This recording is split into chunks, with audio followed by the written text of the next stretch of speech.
Assalamualaikum warahmatullahi wabarakatuh. Salam sejahtera buat kita semua. Teman-teman sekalian, saya ngucapin terima kasih buat teman-teman yang sudah subscribe dan tonton video-video saya.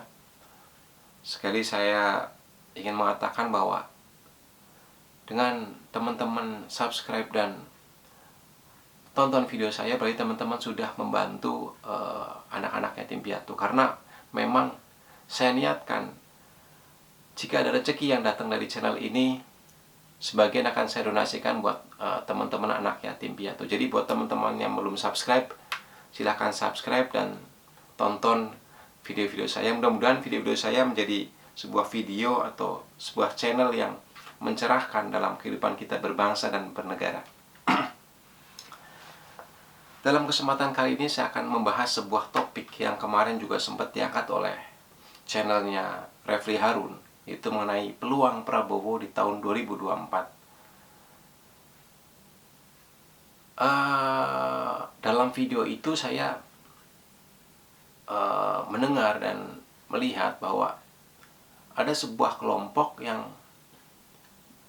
menganggap Prabowo sudah selesai dan berharap Prabowo tidak maju lagi di tahun 2024. Alasannya apa Pak Prabowo dibilang sudah selesai? Secara konstitusi nggak ada yang mengatur dan melarang Pak Prabowo maju lagi di tahun 2024. Seandainya dia mau, why not? Sekarang dia umur 68 dan 2024 berarti 72, dan itu saya pikir no problem. Saya pribadi awalnya berpikir seperti itu. Ada baiknya di tahun 2024 akan menjadi sebuah ajang pertarungan generasi-generasi yang lebih muda agar Indonesia bisa lebih fresh dan lebih maju karena dipimpin oleh seorang generasi muda. Tapi jujur, setelah saya melihat perkembangan geopolitik akhir-akhir ini, saya menjadi khawatir dan saya berubah pikiran.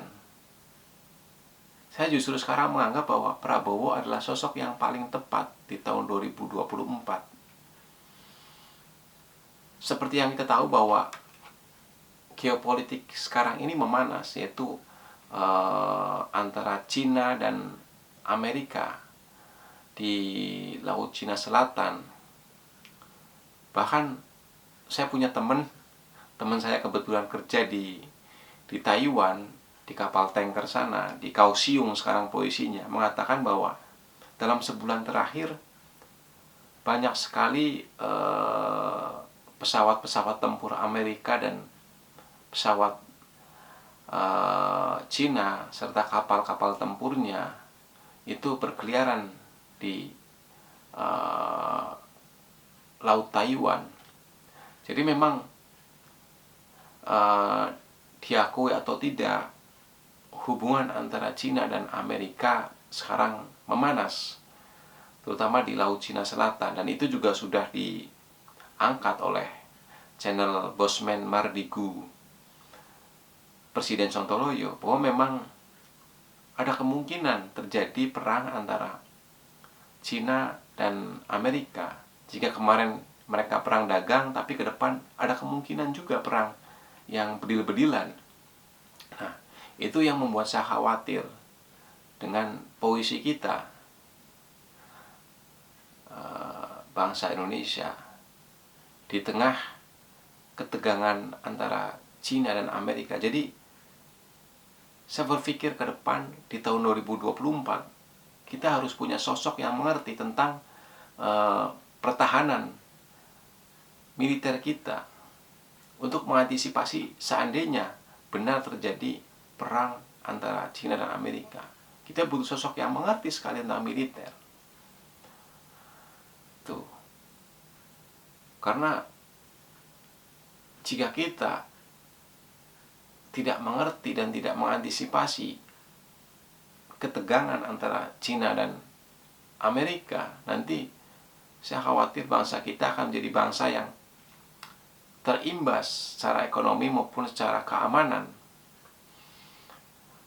Dan itu akan kurang bagus buat keberlangsungan negara tercinta kita, NKRI. Jadi itu adalah alasan utama kenapa saya berpikir bahwa di tahun 2024 Prabowo adalah sosok yang boleh dikatakan paling tepat. Secara umur sekarang Prabowo 68, berarti di tahun 2024 nanti Pak Prabowo berumur 72, dan saya pikir belum terlalu tua lah. Meskipun nanti kalau pendapat saya harus dipasangkan dengan sosok muda seperti mungkin Sandiaga Uno lagi, atau Erick Thohir, atau Anies Baswedan, atau Ganjar Pranowo, atau Ridwan Kamil, atau AHY. Jadi kombinasi antara tua dan muda. Jadi tahun 2024 saya menginginkan ada sebuah masa transisi kepemimpinan demi agar bangsa kita lebih maju ke depan. Itu yang saya pikirkan.